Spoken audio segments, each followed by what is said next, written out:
예, 오늘은 지난 시간에 말씀드린 바와 같이 중간고사 문제와 관련된 내용을 좀 설명드리도록 하겠습니다. 어, 목요일 날 중간고사를 보기로 했죠. 그래서 중간고사 시험 문제와 관련된 내용을 설명드리는 시간으로 전반부에 에, 할애를 하고 나머지 내용은 이후에 바로 진도를 나가도록 하겠습니다. 그 중간고사는 그 지난 시간에 배운 데까지가 바로 범위에 해당되고요. 어, 오늘 이후에 배운 내용들이 이제 기말고사 범위에 해당될 거로 보면 됩니다.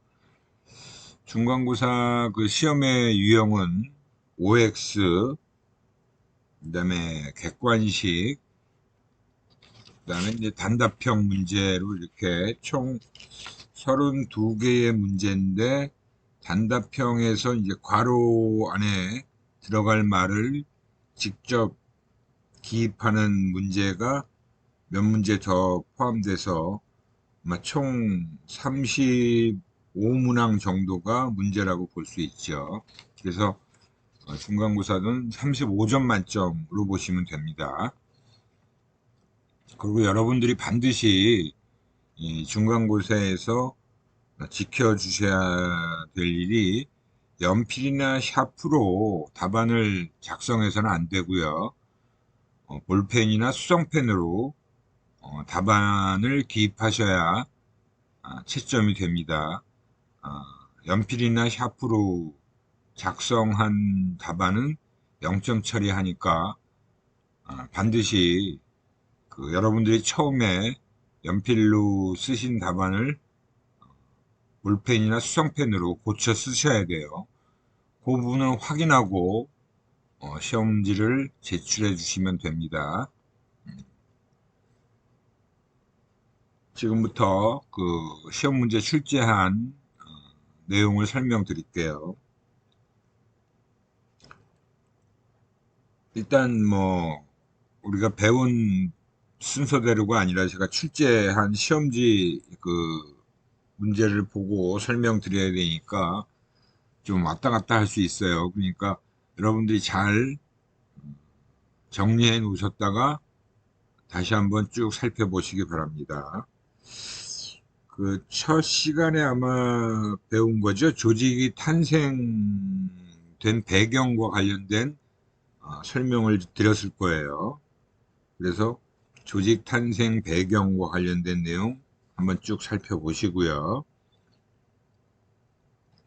그 다음에 이제 조직 형성 이론들 몇 가지 설명드렸죠. 그 중에서 이제 관료제와 관련된 내용도 한번 살펴보시고요.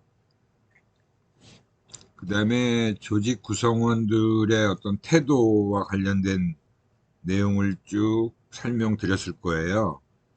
그 태도와 관련된 내용이 꽤 많은데 그 중에서 조직 몰입과 관련된 내용도 한번 정리해서 쭉 보시고 정확하게 기억을 해 놓으시기 바랍니다.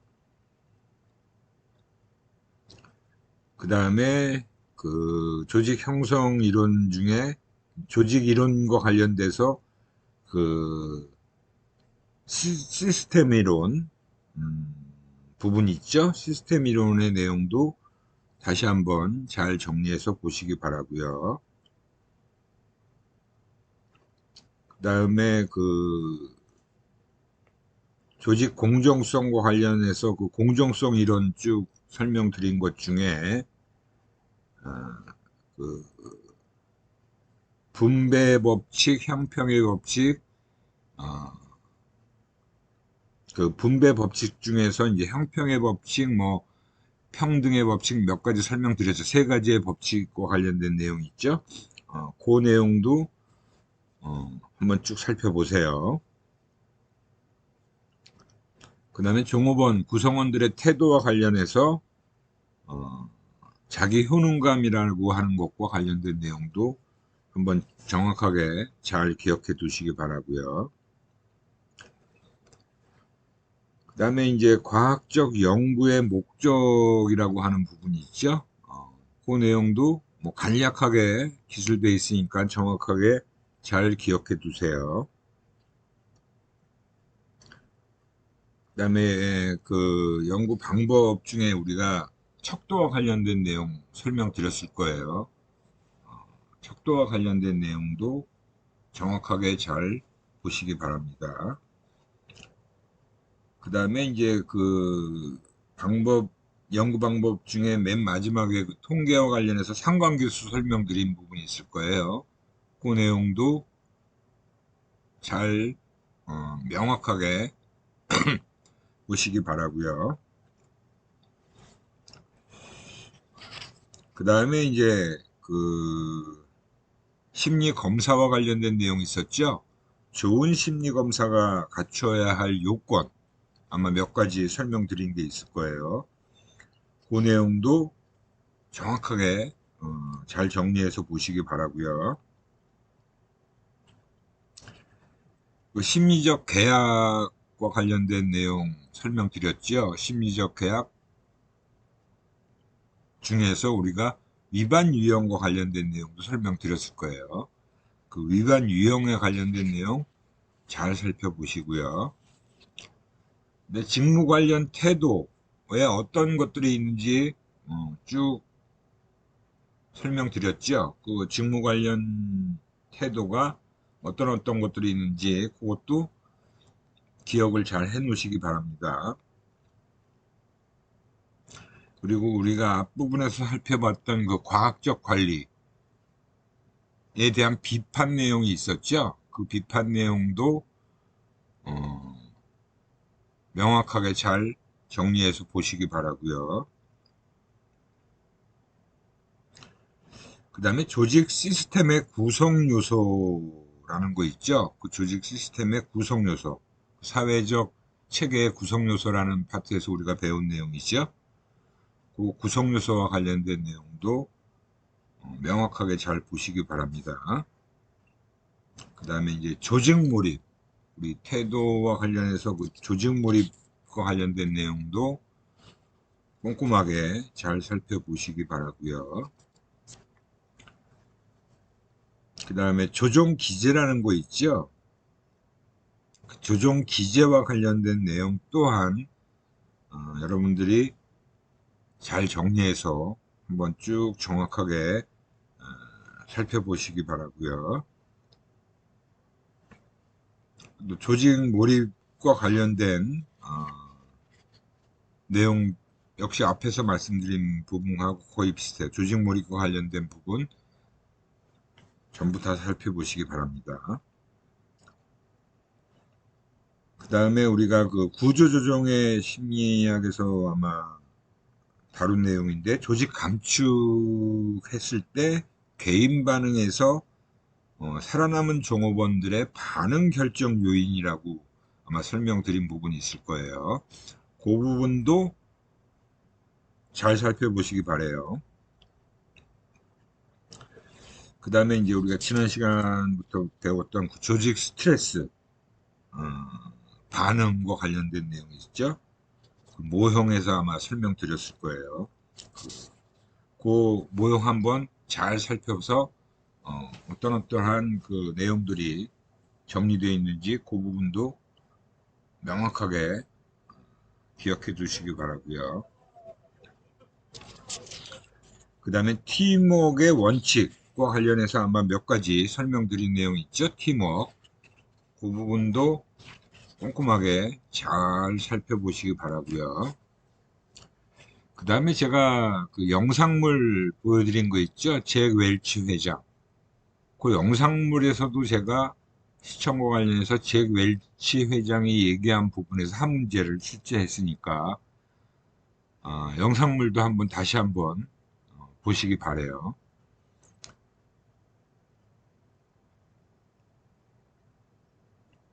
그 다음에 이제 기본적인 스트레스 원이라고 하는 것도 설명드렸죠. 아마 그것도 지난 시간에 설명드린 부분인데 그 내용도 명확하게 잘 살펴서 기억해 두시기 바랍니다.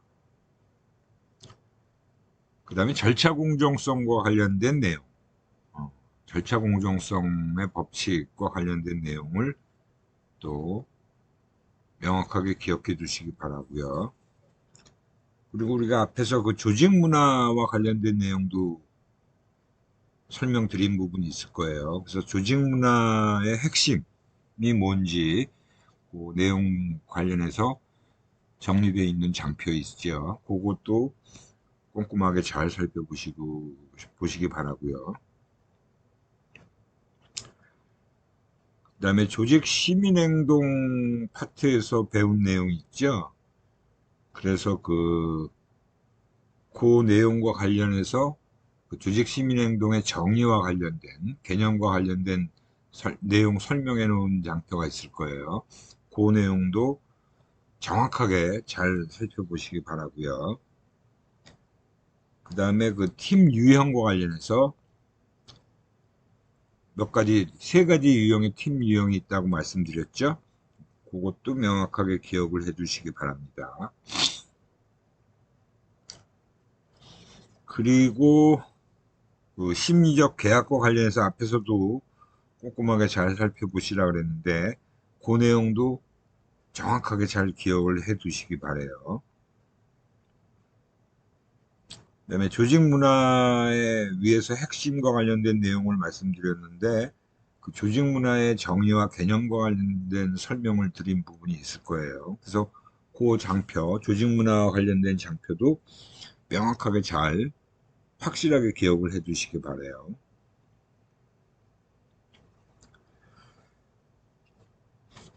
그 다음에 이제 직무 관련 태도에서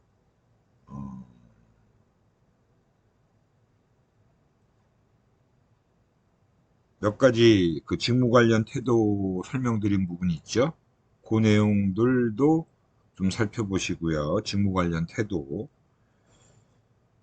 그 다음에 사회적 구성 체계와 관련된 내용도 어떤 것들이 있는지 그 내용도 정확하게 잘 정리해서 보시기 바랍니다. 그 다음에 구조조정의 심리학의 내용 중에서 그 대규모 구조조정 후에 그죠? 기업에 남아있는 조직 구성원들과 관련된 내용이 있을 거예요. 그것도 명확하게 잘 기억해 두시면 좋을 것 같습니다. 그 내용과 관련해서. 그 다음에 이제, 마지막 32번 문제가 바로 우리가 연구 방법과 관련해서 맨 마지막 장표에 해당되는 내용일 겁니다. 그래서 윤리적 문제와 관련된 내용들 다시 한번 살펴보시기 바랍니다. 이렇게 해서 문제와 관련된 내용들을 쭉 설명드렸고요. 우리가 배운 내용 중에서 제가 그 수업 진행하면서 강조했고 중요하다라고 말씀드린 내용이 거의 다 시험 문제화 되어 있으니까 수업을 그 집중적으로 잘 수강하신 분들은 아마 다 푸실 수 있는 아주 쉬운 문제니까 그 장표의 내용하고 거의 한자도 틀리지 않게 동일하게 다 출제를 한 내용들이니까요. 그렇게 공부하신 분들은 다 만점 받으실 수 있을 거예요. 근데 예전에 수강한 그 사례를 보면 만점자가 그렇게 많이 나오질 않아요. 한 명 나오거나 없거나 그래요. 이렇게까지 문제를 다 설명드리고 그리고 어디서 나오는지에 대한 것도 아주 상세하게 말씀을 드렸는데 그럼에도 불구하고 만점자가 많이 나왔으면 좋겠는데 만점자가 그렇게 많이 안 나와서 좀 아쉽다는 생각이 들곤 했는데 이번 수강생분들은 좀 많이 만점자가 좀 나왔으면 좋겠습니다. 예, 뭐 시험 문제와 관련된 설명은 요 정도로 하고요. 나머지 그 일과 가정의 갈등 문제 계속 살펴보도록 하겠습니다. 시험은 목요일 날 오후에 3시니까 시험 시간에 늦지 않게 반드시 마스크 착용하시고 입실해 주시기 바랍니다. 분반은 안 해도 되니까 그냥 2, 3위 강의실로 오시면 돼요. 그래서 저도 시험장에 감독으로 들어가니까 그때 시험장에서 뵙도록 하겠습니다. 그리고 중간고사가 끝나고 나면 이제 대면 수업을 진행하도록 할 거고요. 그거는 뭐 우리 학교의 학교 방침이기 때문에 뭐 지금까지 비대면으로 수업을 진행해서 좀 시간 편리성을 가지셨다면 이제 오프라인으로 대면 강의를 진행해야 되기 때문에 학교에 다 나오시리라고 봅니다. 다른 과목들도 다 지금 벌써 대면 수업하는 과목들도 꽤 많죠. 50명 이하의 수업들은 아마 다 지금 대면 수업을 하고 있는 걸로 제가 알고 있습니다. 예, 그러면 시험 그 보는 날 뵙도록 하고 그 다음 주부터 그러니까 11월 첫째 주가 되겠죠. 대면 수업을 진행할 텐데 제가 그 출장이 좀 잡혀 있는 게 있어서 출장을 가게 되면 이제 보강 수업을 해야 되는데 보강은 그 날짜는 평일날 뭐 저녁 시간으로 정해 놓지만 온라인 제가 또 그 촬영을 녹화해서 올려놓으면 되니까 아마 보강 수업에 따로 참석을 안 하시고 그냥 온라인 수업을 마찬가지로 지금까지 해오던 비대면 그 동영상 강의를 시청하시면 되니까 큰 불편함은 없으실 겁니다. 그래서 제가 아마 11월 첫째 주에 출장이 좀 잡혀 있어서 뭐 공기업 면접위원으로 들어가거나 아니면 공공기관에 제가 또 역량평가를 하러 가는 경우가 있어서 출장을 가게 되면 여러분들한테 공지를 드리고 그렇게 이제 진행을 할 예정입니다. 예, 이 정도로 하고요. 오늘은 이제 지난 시간에 이어서 일과 가정의 갈등과 관련된 내용을 설명드리도록 할게요. 지난 시간에 기본적인 일과 가정의 관계에 대한 그 갈등 분야까지 설명을 드렸고요. 이번 시간에는 이제 그 일과 가정의 관계에 대한 개념 모델이라고 해서 그 세 가지의 일, 가정, 관계에 대한 내용을 정리한 모델들이 있어요. 파급 모델이라는 것은 직장 생활과 가정 생활 간의 유사성 및 상호 영향력을 가지고 있다는 것으로 설명하는 모델이 바로 파급 모델입니다. 그러니까 직장 생활이 가정 생활에도 영향을 미칠 것이고 가정 생활 또한 직장 생활에도 영향을 미친다. 상호 영향을 미친다라는 그런 부분을 가지고 설명한 모델이다라고 보시면 돼요. 그래서 가정생활 만족과 직장생활 만족 간의 정적 상관관계를 가정하는 모델이다라고 보시면 됩니다. 그러니까 가정생활이 만족스러우면 직장생활도 만족스럽다라고 생각한다라는 거죠. 그렇게 만족도 간의 정적 상관관계가 있는 걸로 가정을 하는 것이고요. 보충 모델이라고 하는 것은 가정 생활 또는 직장 생활 중에 어느 한 곳에서 불만족이 발생할 경우, 불만족스러운 부분이 발생할 경우에 다른 영역에서 오히려 그런 부분을 보충할 수 있다는 모델이 보충 모델이에요. 그러니까 가정생활 만족과 직장생활 만족 간의 부적인 관계가 있겠죠. 부적인 관계가. 그래서 보충 모델이라는 것은 이제 어느 한쪽이 좀 불만족스러우면 어느 한쪽에서 그 부분을 좀 채워줄 수 있는 그런 관계를 가정하고 있다라고 보시면 됩니다. 그 다음에 이제 분리 모델이라고 하는 세 번째 모델은 가정과 직장이라는 것이 어차피 완전히 형태나 공간, 기능상에서 차이가 있기 때문에 상호 독립적이다라고 보는 거예요. 그러니까 사실 별개다라는 거죠. 그러니까 가정생활과 직장생활을 분리시켜서 보자는 거죠. 상호 독립적이다라고 가정을 하는 게 분리 모델이다라고 볼 수 있습니다. 그래서 가정생활 만족과 직장생활 만족 간에는 상관관계가 없다라고 가정을 하는 거예요. 이렇게 세 가지의 개념 모델을 정리해 볼 수 있다는 거죠. 그 다음에 이제 1가정 연결 과정이다라고 해서 정서적 전이 과정, 역할 갈등 전이 과정, 사회화 과정, 역기능적 과정이다라고 해서 이렇게 네 가지의 그 1가정 간의 연결 과정을 설명하고 있는 부분이 있어요. 정서적 전이 과정은 한 영역에서의 기분이 다른 영역에서의 기분으로 전이된다. 이거는 뭐 우리가 앞에서도 좀 설명드렸잖아요.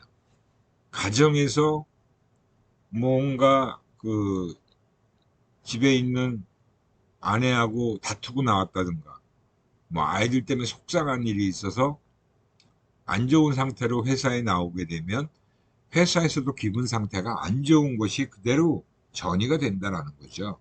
그래서 제가 아침에 딱 회사에 출근했을 때 팀장님 얼굴을 보면 그날의 분위기를 알 수 있다라고 말씀드린 게 어떻게 보면 이런 정서적 전이 과정이 발생돼서 그렇다라고 보는 거죠.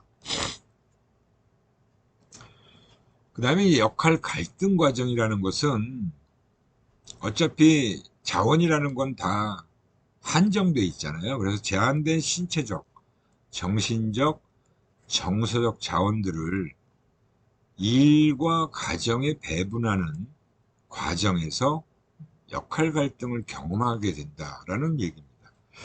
그러니까 어차피 한정된, 제한된 자원을 가지고 있는데 그 자원들을 직장에서 일하는데 쓰고 또 가정에서 가정생활을 하는데 써야 되는 그런 과정에서 역할에서의 어떤 갈등이 발생할 수 있다는 거죠.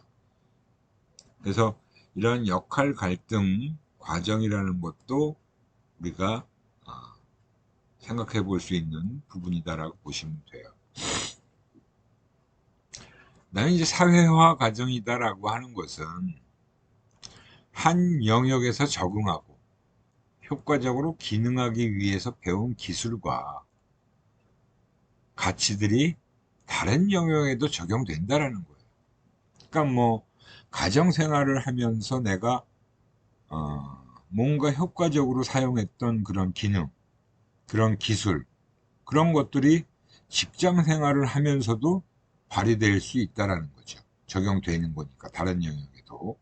또 직장 생활 하면서 내가 배운 부분들을 가정 생활 하는 데서도 또 사용할 수 있게 된다는 거죠. 그게 사회화 과정이라고 보시면 됩니다. 그 다음에 역기능적 과정이라는 것도 있어요. 역기능적 과정. 그래서 한 영역에서의 적응이라는 부분과 또 효과적으로 기능하기 위해서 배운 기술과 가치들이 다른 영역에서의 적응을 방해할 수도 있다는 겁니다. 반대죠. 이건 위에서 얘기한 것과 반대가 되는 경우예요. 그러니까 한쪽에서 배운 기술을 한쪽에서 사용하려다 보니까 그 부분이 오히려 방해를 일으키는 경우도 있다는 거예요. 그 한쪽에서 배웠던 거를 사용하려다 보니까 오히려 이쪽에서는 잘 맞지 않는 경우가 되겠죠. 그래서 그런 경우는 오히려 기능적인 부분이 나타날 수도 있다라고 볼 수 있어요. 그래서 이런 그 일과 가정의 연결 과정은 정서적 전이 과정, 그 다음에 역할 갈등 과정, 사회화 과정, 역기능적 과정으로 설명되어질 수 있다라고 보시면 됩니다. 그래서 이 일과 가정의 갈등 문제를 쭉 연구해온 연구자들이 꽤 많은데 그 몇 가지 연구 결과들을 좀 살펴보는 그런 내용이 바로 그 연구 결과들과 관련된 내용이에요. 우선 정서적 지원의 효과입니다. 정서적 지원. 앞에서도 이제 정서 전이 부분을 얘기했었는데 가족들의 정서적 지원이 높을수록 이를 방해하는 경우가 더 적다라는 결과가 나왔다는 거죠. 그러니까 가족들이 그 밖에서 일하고 돌아온 그 아빠나 남편을 굉장히 정서적으로 이해하고 공감해주고 오늘 회사에서 뭐 안 좋은 일이 있었어? 뭐 많이 힘들었지? 이런 식으로 이제 가족들이 그 조직에서 일하고 기업에서 일하고 돌아온 사람에게 정서적 지원을 해주면 해줄수록 일을 방해하는 경우는 더 적어진다. 그만큼 이게 더 힘이 되어 준다라고 볼 수 있죠. 그런 내용이라고 보시면 됩니다. 그래서 일 가정 갈등이 직무 만족, 그 다음에 생활 만족에 미치는 효과와 관련된 연구 결과를 보면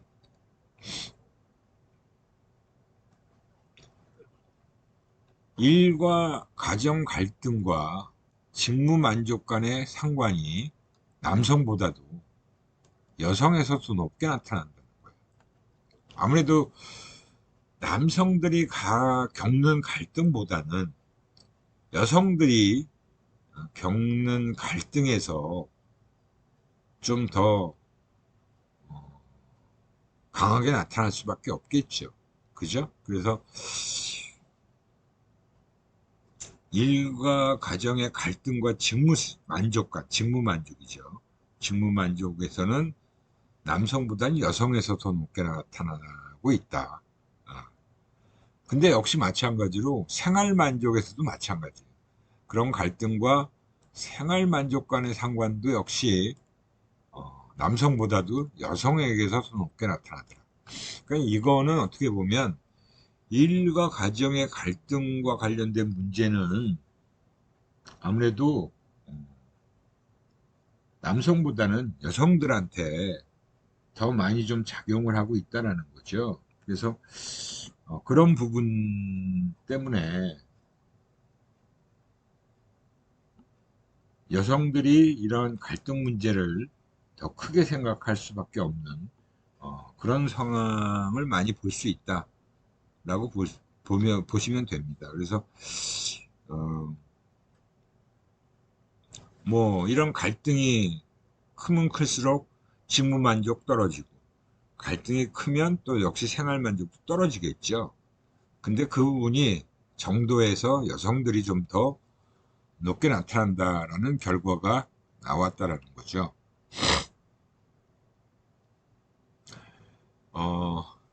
일과 가정 간의 관계에 대한 모델을 그 하워드라는 학자가 92년도에 이렇게 정리해서 발표한 내용이에요.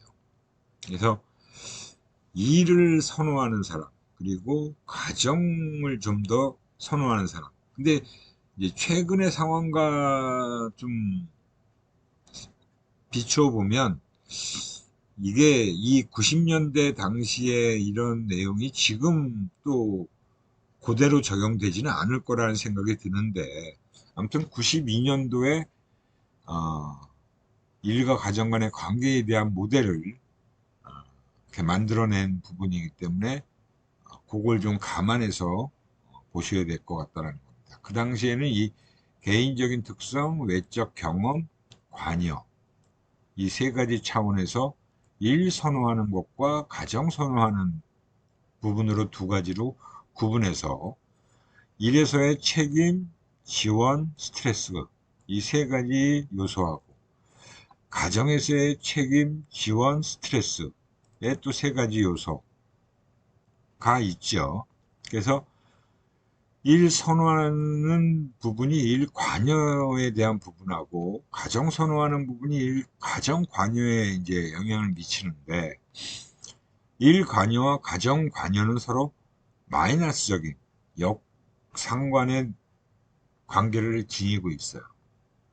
그렇지 않겠어요? 일 관여가 높으면 가정 관여가 당연히 떨어지잖아요. 그러니까 역상관을 보이고 있는 거고요.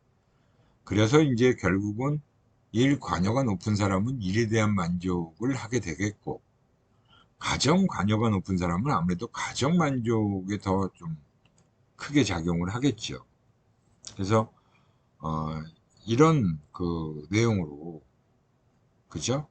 그래서 가정 만족이 또 다시 가정 선호 쪽에 또 영향을 미칠 것이고 또 일에 대한 만족을 하는 사람들은 일을 더 좋아하게 되는 거에 영향을 미치겠죠. 그래서 결국은 인생 만족이라는 걸로 연결이 되는데 최근에는 보면 일과 가정 만족이란 부분이 완전히 이렇게 별개라기보다는 되게 좀 연관이 돼 있죠. 그리고 일 만족이라는 부분이 가정 만족에도 영향을 미칠 수밖에 없고요. 그죠? 직장 생활에서 일을 하면서 만족감을 느끼는 사람들은 당연히 가정 만족도 일어날 수 있어요. 물론 우리가 앞에서 뭐 어떤 모형으로 설명하느냐에 따라 다른 경우가 발생할 수도 있는데 전반적으로 그렇다라고 보시면 되는 거죠.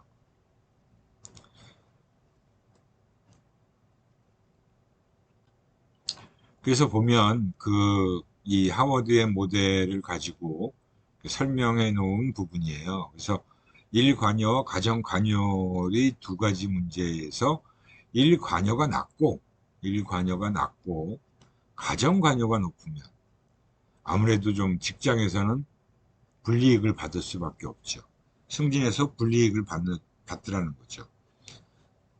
대신에 일 관여가 높고 가정 관여가 낮으면 승진에선 유리해요.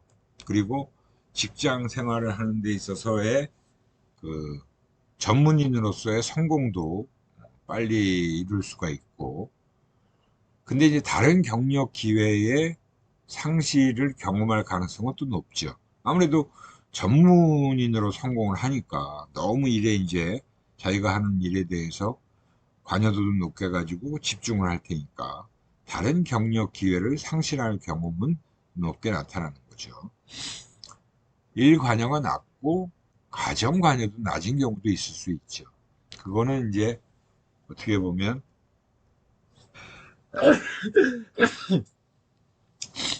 그 인생 전반에 걸친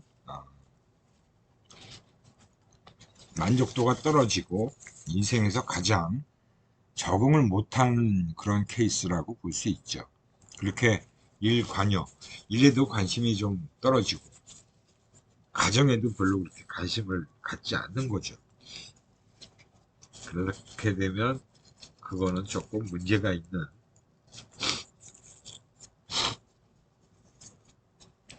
부분이라고 봐야 될 것 같아요. 오늘 날씨가 좀 싸늘해서 그런지 아침에 조금 콧물이 나기 시작하더니 감기가 올려는지 조금 으쓱하네요. 여러분들도 지금 요즘 날씨가 굉장히 아주 급변했잖아요. 덥다가 갑자기 어, 지난 주말부터 춥기 시작해서 건강 유의하시기 바랍니다. 전반적인 인생 만족의 결정 부분은 일관여와 가정관여의 특정 조합과는 사실은 관련이 그렇게 높지 않다, 관계가 없다 라고 이제 결론을 내린 거예요. 그래서 어떤 식으로든 한쪽이 높고 한쪽이 낮은 경우에는 서로 다른 양상을 보이긴 하죠. 그죠? 그런 부분에 대해서 우리가 좀 어느 정도 생각할 필요가 있는 부분은 있다라고 봅니다. 어, 일과 가정 갈등의 이제 대처 방안이라고 하는 것은 갈등의 원인이 무엇이냐에 따라서 조금 차이가 있을 거예요. 일단 기본적으로 여성의 경우는 출산 문제가 굉장히 커요. 그죠? 출산을 하게 되면 이제 출산 휴가도 받아야 되고, 아기 하나를 낳게 되는 경우와 또 둘을 낳게 되는 경우, 점점 지금 우리 대한민국의 출산율은 세계 제일 최저 수준이란 말이에요. 그만큼 여성들이 이제 출산을 잘 안 하려고 하는 그런 부부들이 늘어나고 있다는 거고, 출산을 하게 되면 자기가 직장 생활을 하는 또 경력을 쌓아가는 데 있어서 중간에 자꾸 단절이 생기니까 그런 부분 때문에 다 염려를 많이 하는 거죠. 출산과 함께 이어지는 육아 문제도 여성들의 어떤 사회생활을 하는데 걸림돌로 작용을 해요. 그래서 큰 기업에서도 그렇고 작은 기업도 마찬가지로 뭐 애들 그 유아원 같은 거, 어린이집 같은 거를 직장에 설치해 놓은 경우들이 꽤 많죠. 요즘 점점 늘어나고 있어요. 출근하면서 아이는 어린이집에 맡기고 자기는 이제 사무실로 출근을 하고요. 하여튼 이런 부분들에 대한 부분이 굉장히 커서 최근에는 또 남성들의 육아휴직도 늘어나고 있어요. 여자만 이제 육아를 하는 게 아니라 여자들이 출산 후에 직장에 복귀하고 나면 육아는 남편이 또 한 1년 동안 맡아서 하는 거죠. 그렇게 육아휴직을 허용해 주는 것이 지금 일반적인 양상이라고 봐야겠죠. 뭐 양로 부분은 이제 연로한 부모님들을 모시는 부분인데, 뭐 양로 부분은 뭐 우리나라에도 지금 요양원들이 굉장히 많이 늘어나고 있잖아요. 그래서 뭐 아프거나 아니면 좀 연세가 많아서 거동이 불편한 부분들, 또 특히 치매 노인들, 이런 분들은 이제 요양원에 많이들 모시고 있습니다. 그래서 이제 대처 방안으로 나와 있는 것들은 이미 우리 국내에서도 다 실행을 하고 있는 거다라고 보면 되고요. 아동양육센터. 그게 이제 뭐 미국의 뭐 대표적인 IT 기업이라고 할 수 있는 구글 같은 경우도 구글도 아예 어린이들 놀이시설을 굉장히 잘 만들어 놨어요. 정말 그래서 그 부모가 출근하면서 아이들을 거기다 데려다 놓고 점심시간에 식사도 같이 할 수 있고, 그런 어떤 굉장히 직장 내에서 그런 걱정을 할 필요도 없을 정도. 그래서 이 직장 내에 근처에 아동양육센터를 운영하는 거. 미국 같은 경우는 지금 굉장히 일반화되어 있다라고 볼 수 있는데요. 국내도 지금 많이 그렇게 돼 있죠. 특히 대기업들은 굉장히 시설을 잘 해놓고 있어요. 그 다음에 이제 가족 휴가 제도도 운영할 수 있다.